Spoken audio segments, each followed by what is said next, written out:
நான் நம்புகிறேன் இன்றைக்கு இந்த செய்தியை கேட்டுக்கொண்டிருக்கிற உங்க ஒவ்வொருத்தருடைய வாழ்க்கையிலையும் ஒரு நாள் வரும், உன் பிள்ளையினுடைய வாழ்க்கையிலே ஒரு நாள் வரும், ஒரு நாள் வரும். அன்றைக்கு நீங்க இப்படி இருக்க மாட்டீங்க.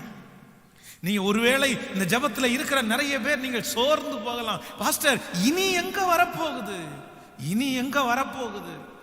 காலம் தாண்டிருச்சு, இனி வராது, இனி வருவதற்கு சாத்தியமே இல்லை.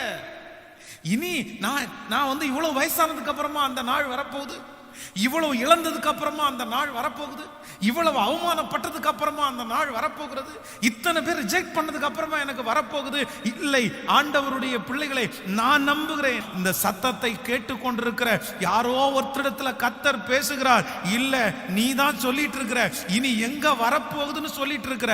ஆனா கர்த்தருடைய கரத்தை பிடிச்சு சொல்றாரு, இல்ல, யோனத்தானுக்கு ஒரு நாள் வருமானால் உனக்கு ஒரு நாள் வரும், உனக்கு ஒரு நாள் வரும். அன்றைக்கு கர்த்தர் உன் எதிரிக்கு முன்பாக உன் தலையை உயர்த்துவார். அன்றைக்கு கர்த்தர் உங்களை அலங்கரிப்பார். கர்த்தர் உங்களை அன்றைக்கு ராஜாவாய் நிறுத்துவார். அன்றைக்கு உங்களுடைய கைகளிலே லட்சக்கணக்கான பணங்கள் கர்த்தர் தருவார். அன்றைக்கு இழந்து போன மரியாதை, இழந்து போன அந்த சகல கிருபையும் கர்த்தர் உனக்கு மீண்டும் தருவார். அந்த அபிஷேகத்தை தருவார். அன்றைக்கு அந்த நாள் வரும்போது சகல சொந்தத்தின் மத்தியிலையும் நீங்கள் ஒரு தனி ஆளாய் நீங்கள் நிற்பீர்கள்.